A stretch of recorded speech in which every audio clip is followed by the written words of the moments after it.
মেহেন্দির পাঠানো গুন্ডাদেরকে মেরে কৌশিকীকে বাঁচিয়ে মেহেন্দিকে উচিত শিক্ষা দিল জগদ্ধাত্রী। হ্যাঁ বন্ধুরা, এমনটাই দেখা যাবে। তাই সম্পূর্ণ জানতে ভিডিওটিতে লাইক দিয়ে চ্যানেলটি সাবস্ক্রাইব করে দেখতে থাকুন। গল্পের শুরুতেই দেখা যাবে আরাধনাকে তুলে এনেছে দিব্যা। তখনই দিব্যা আরাধনাকে প্রশ্ন করতে থাকে যে জগদ্ধাত্রীর মৃত্যুটা কি করে হলো, তার পোস্টমর্টমই বা হলো কি করে, আর বেবিটা কি শুধুই কি বেবির অপারেশন করা হয়েছিল নাকি ব্রেন অপারেশনও করা হয়েছিল। এসব প্রশ্ন করতে থাকে আরাধনাকে দিব্যা। তখনই আরাধনা বলতে থাকে, আপনি আপনি কেন আমাকে এখানে তুলে এনেছেন? আমি কিচ্ছুই জানি না, কিছুই জানি না আমি। তখন দিব্যা বলতে থাকে, শোনো, এই যে জগদ্ধাত্রীর মৃত্যুর এই খবরগুলো পর্যায়ক্রমে আমার কাগজে বের হচ্ছে, আর অনেক ইনকাম হচ্ছে আমার, অনেক বিক্রি হচ্ছে, বুঝতে পেরেছো? এবার কালকের নিউজে প্রথম পাতায় তোমার হেডলাইন বের হবে, তোমার, আরাধনা, বুঝতে পেরেছো? তুমি আজকে স্টেটমেন্ট দেবে, সেই স্টেটমেন্ট অনুযায়ী কাগজে কালকে খবর বের হবে। বলো, সত্যিটা আমাকে বলো। আমি জগদ্ধাত্রীর মৃত্যুর সব খুঁটিনাটি সবকিছু জানতে চাই, সবকিছু। তখন আরাধনা বলতে থাকে, আমি সবার কাছে যে স্টেটমেন্ট দিয়েছি সেটাই আমি জানি, তার বাইরে আমি আর কিচ্ছু জানি না, কিচ্ছু না। তখন দিব্যা আরাধনাকে একটা চড় মারে। তখন আরাধনা রেগে যায় আর বলতে থাকে, দিব্যা, আমার গায়ে হাত তুলে কিন্তু আপনি ঠিক কাজ করছেন না, ঠিক কাজ করছেন না আপনি। আপনি কিন্তু এর জন্য পস্তাতে হবে আপনাকে। তখন এই কথাতে দিব্যা বলতে থাকে, আমার কে কি করবে? শোনো, তোমার দিদি জগদ্ধাত্রী, ওর অস্থি বিসর্জন করতে গেছে স্বয়ংব, আর ওখানে না স্বয়ংবকেও বিসর্জন দেওয়া হবে। যা শুনে আরাধনা পুরো চমকে যায় আর বলতে থাকে, কি বলছেন আপনি? হ্যাঁ, কি বলছেন এসব? তখন দিব্যা বলতে থাকে, হ্যাঁ, ওখানে না মেহেন্দি গেছে।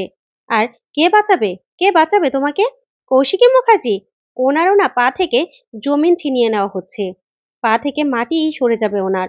কারণ ওই যে মেহেন্দি ফিরে এসে ওনার জায়গাটা দখল করবে, ওনার জায়গাটা। সবকিছু হয়ে যাবে ওই মেহেন্দি মুখার্জির। বুঝতে পেরেছো? কৌশিকী একদম পথে বসবে। ও তোমাকে বাঁচাতে পারবে না। তোমাকে না জাস্ট মেরে ফেলবো, মেরে ফেলবো আমি। তখন আরাধনা বলতে থাকে, আমি আপনার কি ক্ষতি করেছি? হ্যাঁ, আমি আপনার কি করেছি? তখন দিব্যা বলতে থাকে, যা জিজ্ঞাসা করছি সব বলো। কারণ জগদ্ধাত্রীর মৃত্যুটা নিয়ে কনফিউশন রয়েছে, কনফিউশন একজনের। তখন আরাধনা বলতে থাকে, কার? তখনই দিব্যা বলতে থাকে, ওই যে ওনার। তখন সেখানে বাগচি চলে আসে। তারপরে আরাধনা বলতে থাকে, মিস্টার বাগচি, আপনি দিব্যা সেনের সাথে? তখন বাগচি বলতে থাকে, হ্যাঁ, উনি হলেন একটা নিউজ পেপারের মালিক, উনি আগে সাংবাদিকতাও করতো। আর আমি হলাম আইনের লোক। আর আইনের লোক আর সাংবাদিক যখন মিলে যায় না, সঠিক খবরটাই বের হয়। তাই যা জিজ্ঞাসা করছি সব বলুন। বলো তুমি সব। জ্যাস সান্যাল কিভাবে মারা গেল, আর বাচ্চাটাই বা কোথায়? কোথায় বাচ্চাটা? এভাবে কৌশিকী মুখার্জি নিশ্চিন্তে বেনারস গিয়ে কিভাবে বসে আছে? কিভাবে? তখন আরাধনা বলতে থাকে, আমি জানি না, আমি জানি না বললাম তো কিছু। ঠিক তখনই বাগচি আরাধনার মাথায় বন্দুক ধরে আর বলতে থাকে, শেষ করে দেবো, একদম শেষ করে দেবো। তখন আরাধনা বলতে থাকে, কি করছেন আপনি? কি করছেন এসব? ঠিক তখনই কেউ একজনের ছায়া দেখতে পায় বাগচি। আর বাগচি তখন বলতে থাকে, কে? এই বলে গুলি করলেই তখন চিৎকার করে সেখান থেকে সে পালিয়ে যায়। তখনই দিব্যা বলতে থাকে, চিৎকার করলো না? তখন বাগচি বলতে থাকে, হ্যাঁ, মনে তো হলো মুখার্জি পরিবারের কেউ। এই বলেই ছুটে গেলে সেখানে ব্লাড ছাড়া আর কিছুই দেখতে পায় না বাগচি। অন্যদিকে দেখা যাবে কৌশিকীর মা খুব কষ্ট পেতে থাকে বাচ্চাটার জন্য। তখন সানভি বলতে থাকে, সেটাই তো, বাচ্চাটা কোথায় চলে গেল, কোথায় গেল বাচ্চাটা? তখন গরিমা বলতে থাকে, বাচ্চাটা তো এই মুখার্জি পরিবারের সন্তান, মুখার্জি পরিবারের রক্ত। তখন সানভি বলে, ওই বাচ্চাটা মুখার্জি পরিবারের কতটুকু কি সেটা পরে ভাবা যাবে, কিন্তু ওই বাচ্চাটা কোথায়? কোথায় বাচ্চাটা? ঠিক তখনই সানভিকে প্রীতি ফোন করে। ফোন করে বলতে থাকে, সানভি, বাচ্চাটার কোনো খবর পাওয়া গেছে? তখন সানভি বলে, না, কোনো খবর পাইনি আমরা। তুই কোনো খবর পেয়েছিস? তখন প্রীতি বলে, না, আমরাও কোনো খবর পাইনি। তখন সানভি বলতে থাকে, প্রীতি, তুই কোথায়? তখন প্রীতি বলতে থাকে, আমি একটা কাজে এসেছি একজনের সাথে। তখনই সানভি বলতে থাকে, তোর মেয়েটা এখানে একা, আর তুই কোথায় চলে গেলি, কার সাথে? তখন প্রীতি বলতে থাকে, হ্যাঁ, আমার মেয়েটাকে শিবানী দিয়ে আছে তো, ও সামলাবে। আমার সময় মতো আমি সেখানে পৌঁছে যাব। শোন, তোকে না একটা খবর দেওয়ার জন্য আমি ফোন করেছি। তখন সানভি বলতে থাকে, বল, কিসের খবর? তখন প্রীতি বলতে থাকে, জ্যাস সান্যালের ডিপার্টমেন্ট, সে হসপিটালে সিসিটিভি চেক করেছে, আর সেখান থেকে সিসিটিভিতে বাচ্চা চুরি হওয়ার কোনো রকম কোনো প্রমাণ কিন্তু তারা পায়নি। যা শুনে সানভি পুরো অবাক হয়ে যায়। ওইদিকে দেখা যাবে বেনারসে পৌঁছে গেছে কৌশিকী। তখন কৌশিকী একটা পুজোর থালা নিয়ে পুজো করতে যাচ্ছে। ঠিক তখনই সেখানে মেহেন্দি কৌশিকীকে ফোন করে। ফোন করলে কৌশিকী ফোনটা রিসিভ করলে মেহেন্দি বলতে থাকে, আমি কিন্তু খবর পেয়েছি আপনি বেনারসের মাটিতে পা রেখে ফেলেছেন, তাই না বড়দি? তখন কৌশিকী বলতে থাকে, হ্যাঁ, বেনারসের পবিত্র মাটিতে আমার পা পড়ে গেছে মেহেন্দি। তখন মেহেন্দি বলতে থাকে, চিন্তা করবেন না, চলে যান, চলে যান, এখান থেকে চলে যান। আপনি না আর এগোতে পারবেন না। আপনাকে এখানে চায় না কেউ। আপনি এগোতে পারবেন না।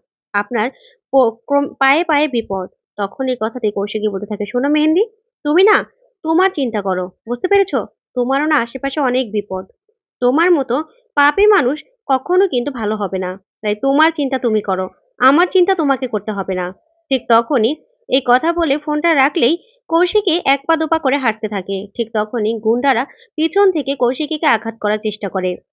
তখন সেই গুন্ডাদেরকে মেরে উচিত শিক্ষা দিয়ে দেয় মেনন। তারপরে আরো গুন্ডাকেও দেবু মারতে থাকে। তখনই দেবু বলতে থাকে, উত্তরবঙ্গের দেবু এই বেনারসে এসেও কামাল করে দিল। তারপরে দেখা যাবে কৌশিকী এগিয়ে যায়। তখন সেখানে ছুটে চলে আসে স্বয়ংব আর এসে বলতে থাকে, বর্দি আপনি চলে এসেছেন? আপনার কোনো সমস্যা হয়নি তো? তখন বড়দি বলে, "না, না স্বয়ম্ভু, আমার কোনো সমস্যা হয়নি।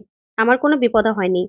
আমি যাই পুজোটা দিয়ে আসি, ঠিক আছে?" ঠিক তখনই স্বয়ম্ভু দেখতে পায় পিছনে গুন্ডারা পড়ে আছে। তখন স্বয়ম্ভু বলতে থাকে, "বড়দি বলল যে ওনার নাকি কোনো সমস্যা হয়নি। কিন্তু এখানে গুন্ডারা পড়ে আছে। আমি তো কিছুই বুঝতে পারছি না। বড়দির কি করতে চাইছে? কি বলছে? কি হচ্ছে এসব? জগদ্ধাত্রী, তোমাকে না আমি খুব মিস করছি।" ঠিক তখনই এই কথা বলে স্বয়ম্ভু চলে গেলে জগদ্ধাত্রী পিছন থেকে বলতে থাকে, স্বয়ম্ভু, আমিও যে তোমাকে খুব মিস করছি। আমি আমার বর্দিকে তো আমি রক্ষা করবই। আমি তোমাকেও রক্ষা করব। আমি সবাইকে রক্ষা করব। তুমি চিন্তা করো না। আমি আছি তো। আমি তোমার সাথে সব সময় আছি। এই বলে জগদ্ধাত্রীর চোখ বেয়ে জল পড়তে থাকে। অন্যদিকে দেখা যাবে মেহেন্দি একা একা দাঁড়িয়ে ভাবতে থাকে যে নিশ্চয়ই কৌশিকী মুখার্জি এতক্ষণে কলকাতার ফ্লাইট ধরে বিমানে উঠে গেছে। আর যখন সে কলকাতা নামবে তখন তার সবকিছু ছিনিয়ে নেওয়া হবে। সেইখানে সেইখানে আমি রাজত্ব করব, আমি ওনার চেয়ারে বসবো আমি। তখন এই কথা ভেবেই মেহেন্দি খুশি হয়ে যায়। ঠিক তখনই মেহেন্দিকে ফোন করে কৌশিকী আর ফোন করে বলতে থাকে, কি মেহেন্দি, আমি তো অনেক কদম হেঁটে ফেললাম, কই আমার তো কোনো বিপদ হলো না? যা শুনে মেহেন্দি চমকে যায় আর বলতে থাকে, কি বলছেন আপনি? কি বলছেন আপনি? তখন কৌশিকী বলতে থাকে, হ্যাঁ, আমি এখন পুজো দিয়ে আসলাম। আর আমি স্বয়ং বাবার পায়ে শরণাপন্ন হয়েছিলাম। আমার তো কিছুই হবে না মেহেন্দি। তুমি না তোমার চিন্তা করো। বুঝতে পেরেছো? তোমার সামনে যে কত বড় বিপদ আসতে চলেছে তুমি নিজেও জানো না। আমার না কিচ্ছু করতে পারবে না তুমি, কিচ্ছু না। তখন মেহেন্দি বলতে থাকে, কি বলছেন কি আপনি? তখন কৌশিকী বলতে থাকে, হ্যাঁ, তুমি ভাবছো তো যে কি করে আমি রক্ষা পেলাম? তোমার কোনো কেউই না আমার কিচ্ছু করতে পারবে না। আমার ভাই এখানে এসেছে। আর আমার ভাইকে তো আমি রক্ষা করবই। সাথে আরো দুজনকে আমি রক্ষা করব। তখন মেহেন্দি বলতে থাকে, কি বলছেন আপনি? কার কথা বলছেন? তখনই কৌশিকী বলতে থাকে, সেটা তো তুমি সময় হলেই জানতে পারবে।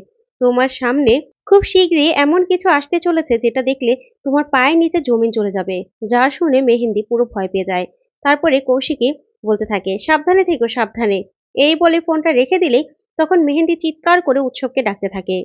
তারপরে উৎসব নৌকোয় উপরে চলে আসে। এসে সে বৈদেহীর কথাগুলো ভাবতে থাকে আর মেহেন্দির দিকে এগোতে থাকে যে ধাক্কা দিয়ে ফেলে দে উৎসব, একটা ধাক্কায় মেহেন্দি শেষ। তখন এই কথা ভেবে মেহেন্দির পিছন দিয়ে উৎসব এগোতে থাকে দুই হাত বাড়িয়ে। তখন মেহেন্দি হঠাৎ করে উৎসবের দিকে ঘুরে বলতে থাকে, কি ব্যাপার উৎসব, তুমি হাত বাড়িয়ে আছো কেন? আমাকে ফেলে দিতে চেয়েছিলে নাকি? তখন উৎসব বলে, না না মেহেন্দি, কি বলছো? আমি তোমাকে ফেলে দেবো? না না, আমি তো তোমাকে ধরতে চেয়েছিলাম, তুমি কিনারে কেন দাঁড়িয়ে আছো? চলো চলো। তখন মেহেন্দি বলতে থাকে, হাতটা ধরো। তারপর উৎসব নিচে দাঁড়িয়ে হাতটা ধরলেই মেহেন্দি বলতে থাকে, শোনো, হাতটা না ধরার জন্যই ধরো, ফেলে দেওয়ার জন্য, ঠেলে ফেলে দেওয়ার জন্য ধরো না। এখন কিন্তু অনেক কিছু আমার করা বাকি আছে। সব কিছুর মালকিন হব আমি। তখন এই কথা শুনে উৎসব অবাক হয়ে মেহেন্দির দিকে তাকিয়ে থাকে। তো বন্ধুরা, আজকের আপডেটটি কেমন লাগলো কমেন্ট করে জানাও। ধন্যবাদ।